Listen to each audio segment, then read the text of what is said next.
in the sprawling, vibrant East African city of Jumah, where the hum of busy streets blends with the glow of luxurious hotels and high-end restaurants, one name stood above all the others in the field of medicine: Dr. Abel Kaihura, a name synonymous with excellence in surgery, a legend in the post-independence African medical community. With patients flocking to him in large numbers, both local and international, Dr. Abel Kaihura, the founder of Kaihura Medical Center, known for its state-of-the-art facilities and world-renowned expertise, a symbol of the country's advancement, had become not only a national hero but also a celebrated figure in global medicine. His rise from the small, dusty rural village of Kabugu in Kawiyanda district to the prestigious medical circles of the world was nothing short of extraordinary. Born into poverty, Abel Kaihura was a young boy whose family had struggled to make ends meet. His father, Mr. Bekuneka, a subsistence farmer, and his mother, Kamashazi, a rural school teacher, taught him the values of education, diligence, and patience. Even with barely available resources, young Abel excelled in his studies, earning the respect of his teachers and community. His dream of becoming a world-class doctor was nurtured by his unyielding determination to overcome his circumstances.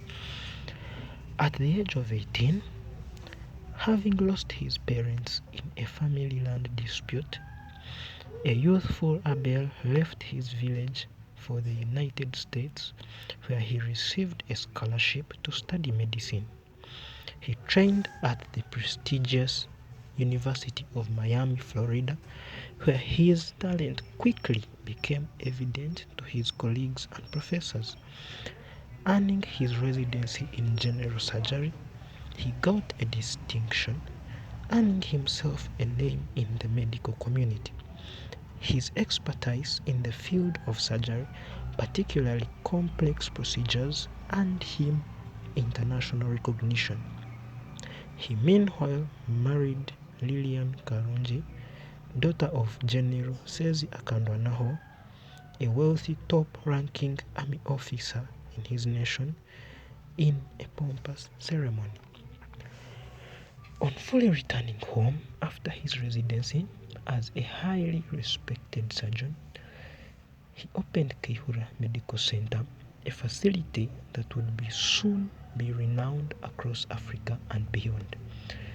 Over the decades, Dr. Kaihura's hospital grew, attracting patients from not only over East Africa, but also further.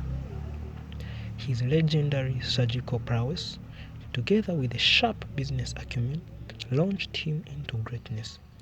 He became a close confidant of politicians, business moguls, and dignitaries, including the nation's president, General Yonasani Kabwejere, whose support helped elevate Dr. Kaihura's stature.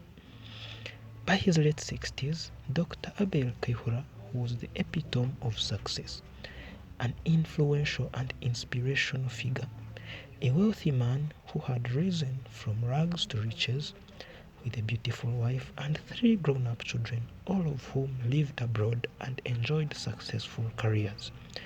His story was one of triumph, and he was heralded as the man who had greatly transformed the medical and economical landscape of his nation.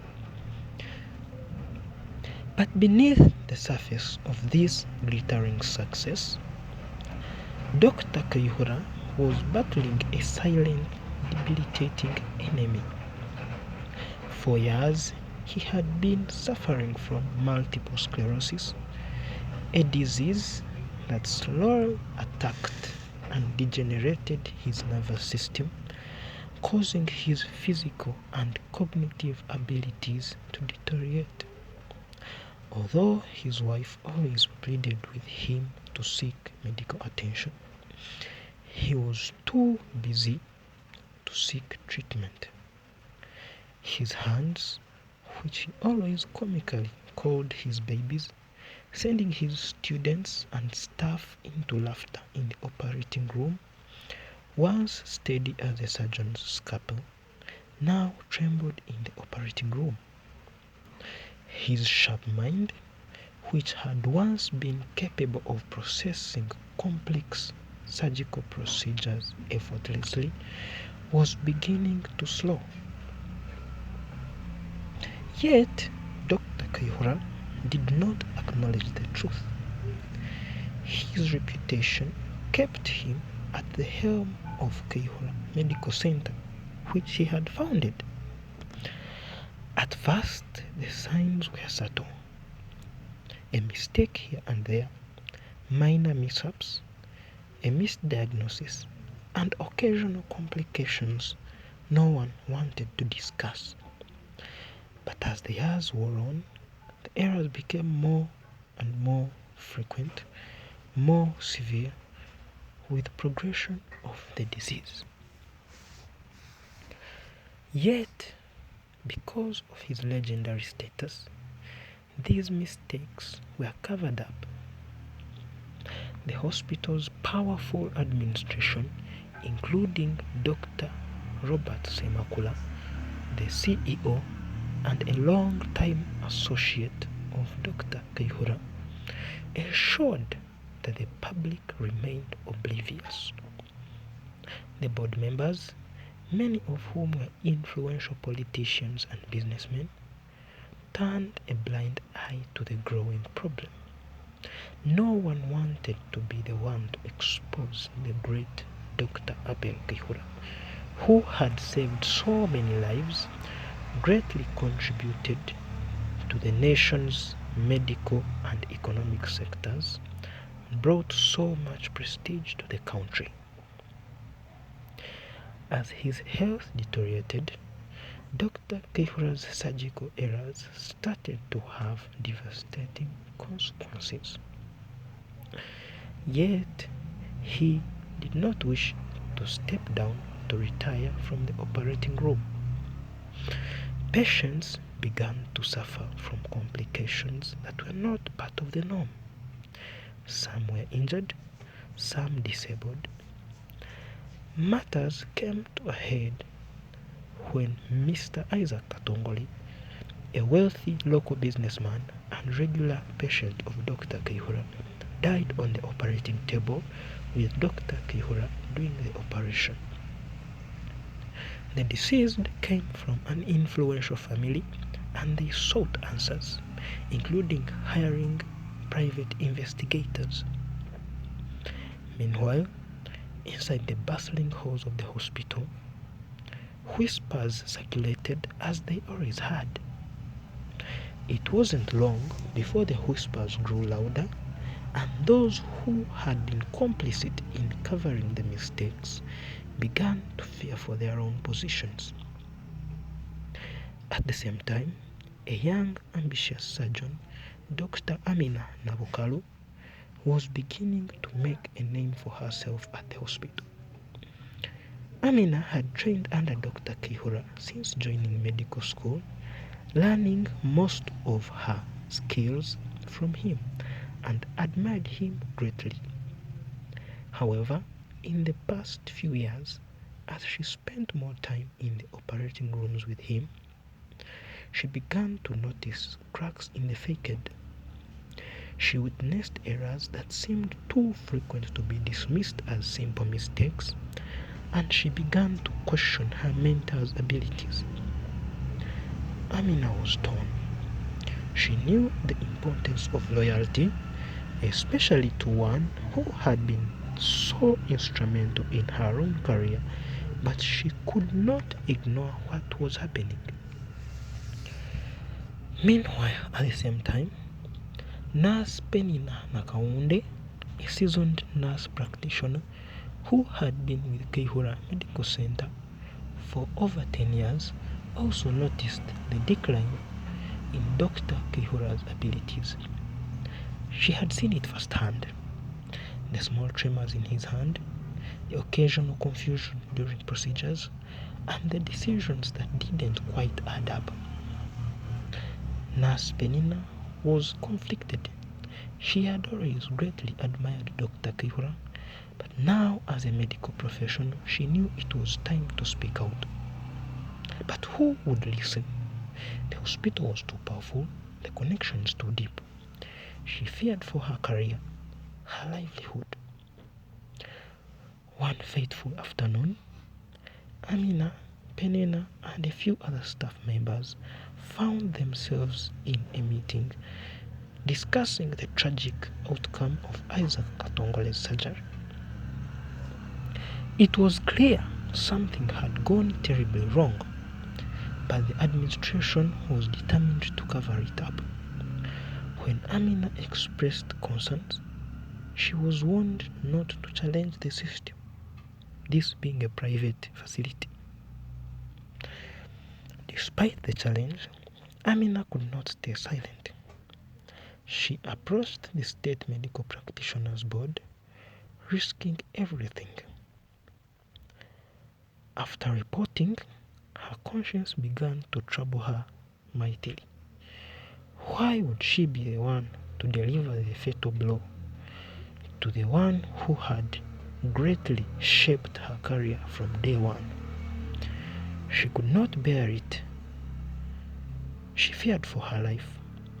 What if her mentor, who was rich and powerful, decided to take revenge, to harm her? She could not bear it at all. And on that very afternoon, she packed her bags, resigned, and left in the evening, going to another nation where she settled and became a successful surgeon. In East Africa, meanwhile, a lengthy investigation was done, taking almost 9 months, and afterwards the truth came to light. Dr. Kihura's multiple errors, compounded by his deteriorating health, were revealed to the public. The scandal, for weeks, rocked the nation. The once unstoppable doctor now stood accused of malpractice, his legacy tarnished.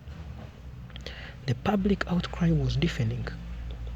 Families of patients who had been harmed by his mistakes demanded justice.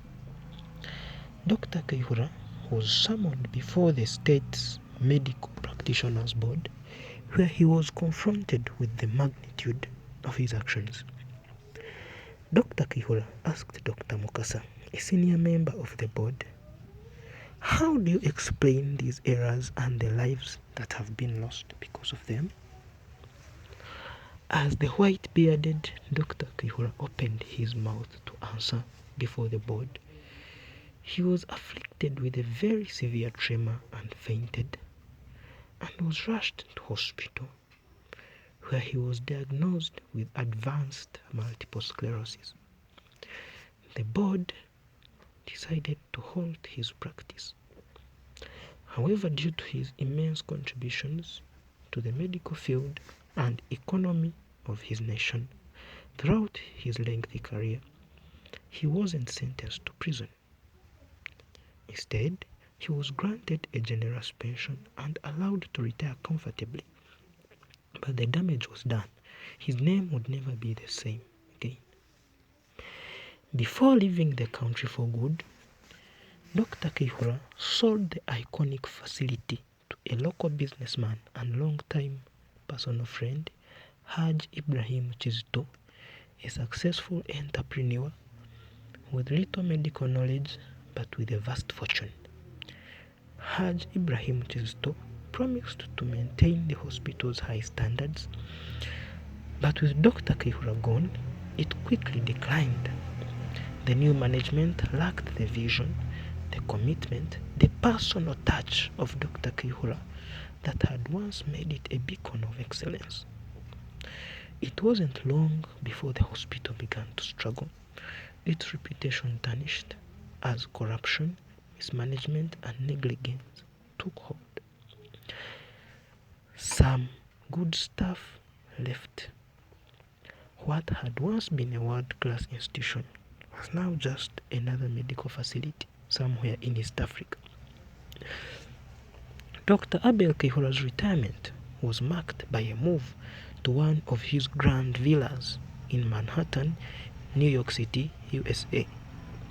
He had obtained American citizenship through his international acclaim and his powerful connections, coupled with his vast wealth, accumulated after decades of a successful international career and numerous profitable business ventures, ensured that he would live out his years in luxury. He and his wife Lillian were greeted by their children and grandchildren who had long settled abroad. Their reunion was bittersweet. His family couldn't ignore the tragedy that had unfolded back home in East Africa. During his quiet retirement in New York City, in his villa overlooking the bustling city skyline, he received visitors, many of them including his former students, business partners, and personal friends.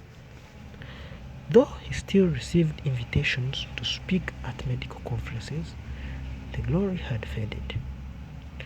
The doctors he had trained, world-class surgeons now in their own right, would carry his legacy forward, but he would always be haunted by the lives he had lost.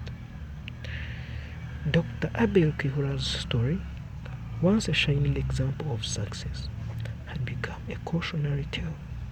It's a story of ambition, success, rising above the odds, but also the wisdom to not push ourselves beyond healthy limits. At the end of it all, even legends have their flaws. That's what makes us all human. Thank you for listening.